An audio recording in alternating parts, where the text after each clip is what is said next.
everyone, and welcome back to my channel, Annette's Journey starring Annette. That's me.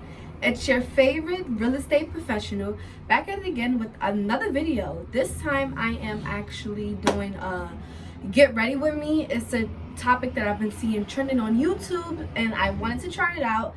So I hope you guys enjoy it. But before we get into the video, please don't forget to like, comment, and subscribe to my YouTube channel. I will very much appreciate it. Now, let's get into the video.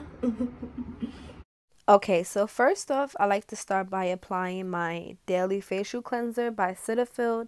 It's absolutely one of my favorite facial cleansers. It's just so soft and gentle on sensitive skin like mine's, as well as just very light and refreshing for everyday use. Whether you want to use it in the morning or whether you want to use it in the night, it's just something that I recommend to everyone, especially people who have sensitive skin like mine's. It's definitely the perfect solution. Now I'm just going to scrub it all in and rinse it off. After I rinse it off, I apply my moisturizer. Sometimes I like to apply the Cetaphil lotion or the Aquaphor healing ointment, as well as I do have a prescription. But before I do that, I apply the Witch Hazel facial toner, and I have the unscented one.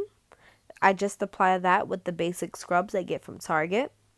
Now, I do like this facial toner a lot because it definitely evens out my face pretty well and it leaves my face very refreshed. After I do that, I apply a generous amount of my prescription. Today, I'm using my prescription only because my skin is very irritated. So I just want to make sure I keep it very moisturized, especially before I put on makeup. Makeup definitely tends to leave my skin a little bit dry. But before I do my makeup, my last step definitely is applying my go-to lip balm, my BFF. This is something that I use on the daily. Carmex is definitely probably my number one lip balm out there. I just love how soft and moisturized it keeps my lips. Even like the top or bottom area of your lips as well. It definitely keeps it very moist. Now we're back. Okay. So today, as I do my makeup, I'm going to talk to you about this article that I stumbled upon. But before we get into the article, I'm going to talk to you a little bit about the eyebrow pencil that I'm using today. So as I do my eyebrows, I'm actually using the Anastasia Beverly Hills Brow Wiz in the color medium brown. And now, so let's get into it. The kitchen is perhaps the most important place in American homes, and it has been for at least the last 100 years. It not only serves as a place to cook meals, but also a place for family conversation and bonding. Kitchens are also great markers of how American culture and technological development have changed and can serve as a sort of time capsule into our biggest achievements. Let's take a look back at some of the most dramatic changes kitchens have experienced in the last century. So in the 1920s, prior to the 1920s, American kitchens served as more than just places to prepare meals, but also a workspace for other tasks like sewing. But with industrialization came larger living spaces and room for more rooms, leaving the kitchen for its intended purpose. There was an increased emphasis on cleanliness too, which gave many middle-class kitchens a sterile appearance. So make sure you take a great look in the top right corner. Here's a picture of the stove back in the 1920s. It's very much different from the modern stoves we have today. It's very big and just a little weird and hard to understand. Also, it's a little rusty and much dirtier than the ones we have now. Next, I like to apply the Anastasia Beverly Hills Eyebrow Clear Gel. In the 1930s, increased efficiency and technology helped American households prepare meals and clean up from them more easily, though kitchens were still relatively compact. Small gas stoves, icebox, and minimum storage could be found in most kitchens. So now I'm going to apply my matte concealer in the shade NC30 to just clean up my eyebrows. Now make sure you take a good look in the top left corner. Here we have a woman in her kitchen. As you can see, there's a little more storage space. There's the sink is actually much bigger. There is what else is there? There's different cabinets. There's more cabinet space, so there's more room to maneuver and walk around, as well as more storage space to store cabinets and other things that you would possibly put in your pantry. Now, as I do my makeup throughout this process, I'm always using Farrah brushes or Farrah. I'm sorry if I said it wrong. In the 1940s, kitchens began to adopt more color, with varying shades of blues, yellows, and red being the most popular. Expanded storage with built-in cabinets allowed extra room or countertops for preparing meals, and many Americans were now able to afford amenities like washing machines and refrigerators. So cool. Washing machines and refrigerators were starting to develop. As you can see in this picture, it will be in the top left corner. There is definitely much more cabinet space going on. Um, but before I talk a little bit more about the picture, as you take a look, I'm actually using my Urban Decay eyeshadow primer in the shade Original. And in this picture though, there's definitely more cabinet space. There's more storage space. There's more space to walk around. There's more pop of colors, yellows, greens. Now I'm going to use my eyeshadow palette, and it's the Holy Grail by Violet Voss. In the 1950s, if the 1940s brought more color into American kitchens, the 1950s took this idea and ran with it. When we think of this time period, many of us think of bright floors and cabinets, tile appliances, and futuristic looking cooking tools. All these were common in the 50s, but this was also a time when the kitchen became the focal point of the home. Now I'm going to use the Ambitious color in the eyeshadow palette by Tarte, and it's Dream Big. So as you can see in the top left corner, there's a lot more color going on. Now you see shades of blue. More appliances are finally developed and invented. So now you have the dishwasher, modern stoves, refrigerators, stainless steel now. There's even dish racks to put the pots and cutlery and the plates and stuff. Now I'm just going to wipe off the excess eyeshadow with my Neutrogena makeup wipes and apply some more moisturizer. As more women began to leave for, well, in the 1960s, as more women began to leave home for work, kitchens adapted technology to make families' lives easier. While refrigerators and dishwashers were already growing in popularity, the 1960s made these appliances even more common in homes. So now in the 1960s, as things start to progress more, women are now able to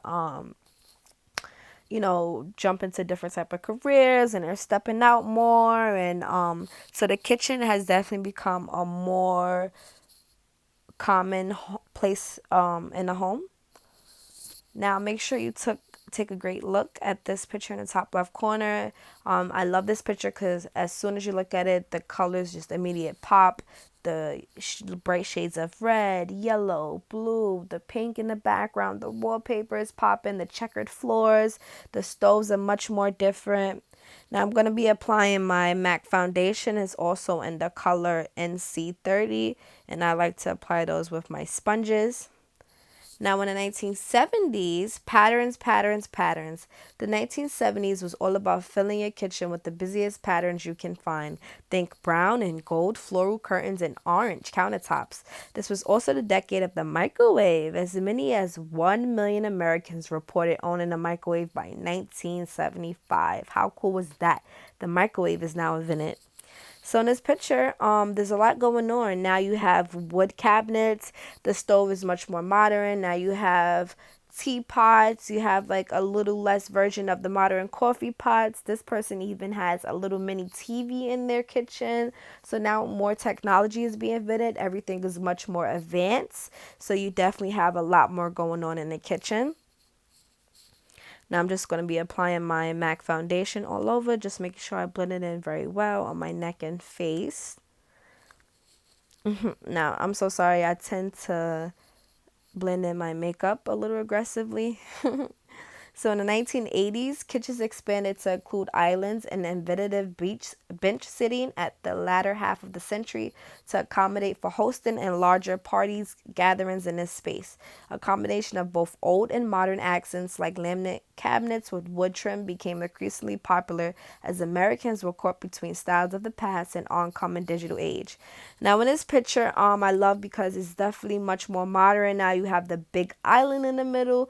There's even hooks and I don't know how you can describe this, but like inventions that where you can actually hang up pots and other type of materials that you might need to hang up. There's more space. There's definitely more stainless steels and a good mix of old and modern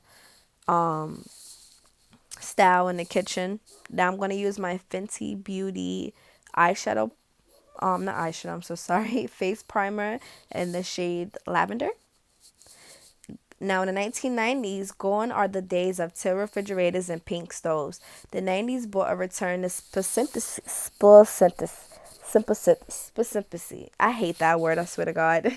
With light word cabinetries, sand handles, and all white or sometimes black appliances. The island became an official staple in most homes as the kitchen became the center of hosting as opposed to living areas. Now, in this picture, you can see you have a more modern microwave and stove, a more modern coffee pot and teapot is being creative. You definitely have you branched out from the laminate cabinets and went towards the wood cabinets, which I absolutely love. They just look so nice. Now, after I apply my my concealer by Fenty Beauty as well, which I forgot to apply before I did my face powder, I'm going to apply my contour by Fenty Beauty as well, and I'm still using my fire brushes. Now, last we have the 2000s. Tile countertops are officially out, and more elegant granite and stone tops are in. Wood cabinetry is still a major staple in American kitchens, but appliances are set into walls to take up as little space as possible. Now, I'm going to apply my blush, and this is from the blush palette by Tarte. I'm going to apply the blush in the shade of Love. So these are now also thousands of kitchen gadgets available, from food processors to deep fryers, causing an increase in kitchen size to accommodate more storage space. So make sure you take a great look in the top left corner. There's so much going on in this picture as I apply my eyeliner by Kat Von D. I like this picture because there was a lot going on. There was a much more smaller island, as you can see, and everything in there was definitely brand new and updated to fit in the modern times. The kitchen has been a cornerstone in American homes for decades, and a closer look can tell us a lot about how much our lives has changed in just a short amount of time. Now, as I apply my mascara, which is by Too Faced Better Than Sex. Ladies, this is definitely my favorite mascara. I never have to wear falsies because of this mascara. It just keeps my eyelashes so beautiful, and it pops and it looks great. Now I'm going to apply my highlighter by Fenty, and it's in the shade Hustle Baby. Now, I picked this article because I thought it was very important and interesting to see the evolution and progress of the American kitchen. Now, for someone who loves to cook, and I'm always in the kitchen cooking, I just love the different type of kitchens there are. Now, I do a lot of open houses, and I see different houses, so I do like to compare the similarities and differences. And last, I'm going to use my Fenty Beauty lip gloss. It's in the shade Fenty Glow, I believe. And last step, of course, is applying my MAC setting primer. Okay.